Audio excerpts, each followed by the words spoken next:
राजस्थान के माननीय मुख्यमंत्री भजनलाल शर्मा का किसानों पे दिया गया बयान बहुत ज्यादा चर्चा का विषय बना पड़ा है। लोग ये कह रहे हैं किसानों की मेहनत पर भजनलाल शर्मा जी सवाल खड़ा कर रहे हैं। अनेक तरह की बातें माननीय मुख्यमंत्री के लिए कही जा रही हैं और लोग यहाँ तक कह रहे हैं कि जिस तरीके से संघर्ष करते हैं किसान, उस पे दिया गया है बयान ये एक अपमानजनक आपत्तिजनक बयान है। दोस्तों सबसे पहले मेरा सादर प्रणाम, मैं सत्य प्रकाश, आप देख रहे हैं जन विचार यूट्यूब चैनल। दोस्तों इस वीडियो में हम बात करेंगे माननीय मुख्यमंत्री भजनलाल शर्मा जी ने पूरी बात क्या कही।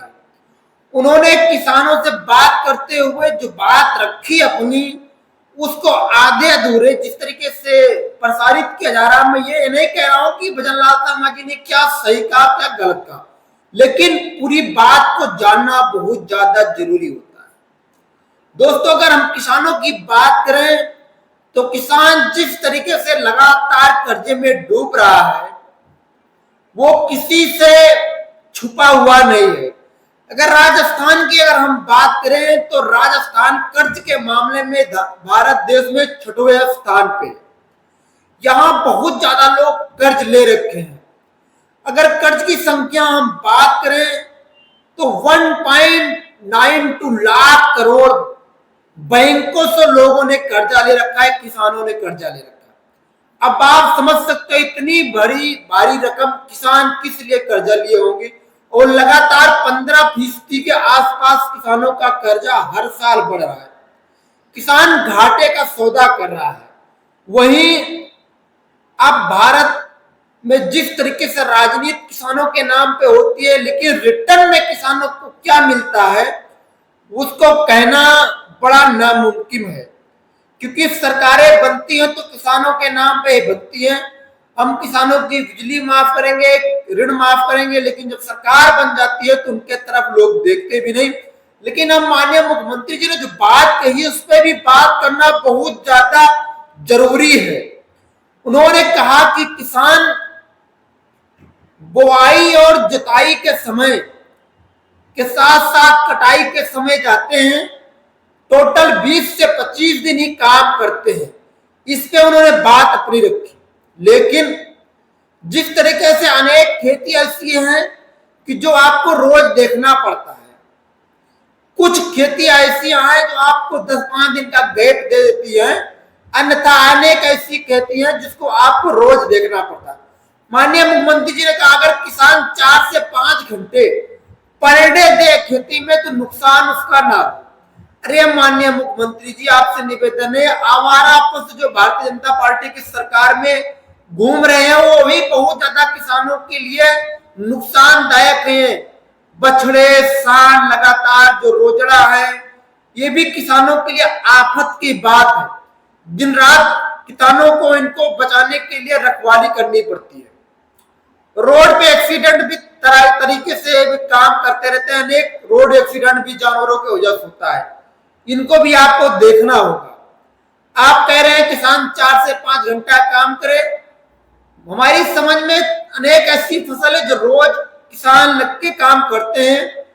और अगर आपके पास कोई ऐसी स्कीम है तो आप गवर्नमेंट में हो उसको लाइए और किसानों को प्रेरित करिए जिससे हमारे किसानों की आय दोगुनी हो जाए, जो प्रधानमंत्री जी कहा करते हैं, और उनको कर्जा ना लेना पड़े, आत्महत्या न करना पड़े। देश में अगर हम राजस्थान की बात करें तो 5000 के आसपास लोग हर वर्ष आत्महत्या करते हैं। 14 से 15 लोग पर डे के आसपास इसके आंकड़े हैं, जिसमें छात्र भी किसान भी अनेक तरीके से। 2014 के बाद ऐसा कोई आंकड़ा नहीं आया है कि किसानों ने कितनी आत्महत्या हर साल की। अब आपकी सरकार भी 2-3 साल हो गए, आपने आंकड़े नहीं पेश किए। 2014 के बाद अपने स्तर से आप आंकड़े ले आते किसान कितना खुशहाल है, किस तरीके से काम कर रहा है। ये आंकड़े हम बता रहे हैं, गूगल पे आप सर्च कर सकते हो। अगर हम बात करें राजस्थान की खेती किसानी की तो राजस्थान में बहुत ही अच्छी खेती लोग करते हैं। बाजरा की, सरसों की, ग्वार और तिलहन की चीजें यहाँ काफी ज्यादा मात्रा में होती है। मसाले के मामले में भी राजस्थान में बहुत ही अच्छी खेती करते हैं। अग्रिम पंक्ति में यहाँ के लोग खड़े हैं। कपास भी लगाया करते हैं उधर के साइड के लोग। कुल मिला के खेती जिस तरीके से, यहाँ पानी का स्तर इतना अच्छा नहीं है और पानी कहीं खारा है, कहीं मीठा है, कहीं पानी कम है, उसको देखा जाए तो राजस्थान के लोग काफी ज्यादा मेहनत करते हैं। राजस्थान के किसान एक मजबूत किसान के रूप में देश में जाने जाते हैं। कड़कती धूप में बहुत ही ज्यादा मेहनत करते हैं किसान। में इनकी किसानों की मेहनत पे एक भी तिनक सवाल नहीं खड़ा करूंगा, क्योंकि मैंने राजस्थान की धरती पे रह के तमाम ऐसे किसानों को देखा है कि जो रात नहीं दिन नहीं देखते, लगातार मेहनत करते हैं, संघर्ष करते हैं। और जिस तरीके से बिचौलिया इनकी फसलों का औने पौने दामों पे बेचते हैं, वो भी मैंने देखा है। मंडियों में इनके रेट किस तरीके से लगाए जाते हैं, किस तरीके से सैंपल की जांच की जाती है, और जो सेठ लोग हैं इनकी फसलों को लेके किस तरीके से बेचते हैं। तमाम मैंने प्रक्रियाएं अपने सामने देख रखी है। अभी इस समय फसल की कटाई हुई थी, फसलों का रेट क्या था, लेकिन किस तरीके से औने पौने दामों में किसानों ने बेचा। यह सरकार की भी जवाबदेही है। जिस तरीके से कृषि मंत्री डॉक्टर कोड़ीलाल जी हैं, उन्होंने सरकार के खिलाफ ही जाके तमाम ऐसे छापे मारे और अवैध कीटनाशक दवाएं जो इस अच्छी क्वालिटी की नहीं थी उनको पकड़ा, धरपकड़ किया। किसकी कितनी गिरफ्तारी हुई इसको मुझे जानकारी नहीं है, लेकिन डॉक्टर साहब ने बहुत सराहनीय काम किया जिसकी प्रशंसा हुई। लेकिन माननीय मुख्यमंत्री जी को ऐसा बयान देने की क्या जरूरत थी? आप माननीय मुख्यमंत्री हैं, आप किसानों को प्रेरित किए कि आप लगातार मेहनत करिए, अपने खेती किसानी को मेन काम समझ के आप लोग काम करेंगे तो आपका नुकसान नहीं होगा। आप सोचते हैं कि 15 से 20 से 30 दिन काम करके हम पूरे साल का धन मतलब अनाज इकट्ठा कर ले, आर्थिक मजबूती कर ले, तो ये नहीं हो सकता। माननीय मुख्यमंत्री जी का कहने का ये उद्देश्य था।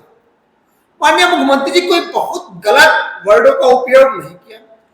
वो किसानों को ये कहना चाहते थे आप किसान पे खेती में फोकस रखिए, अन्य कामों से। माननीय मुख्यमंत्री जी का कहना था कि जिससे और काम आप करते हैं तो उस तरीके से खेती पे फोकस रखिए, खेती किसानी का काम करिए।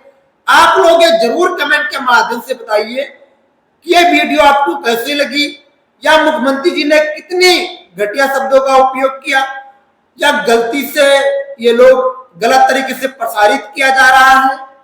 आप लोगों की राय क्या है? अगर हम बात करें तो किसानों के बारे में, किसान कौम हिंदुस्तान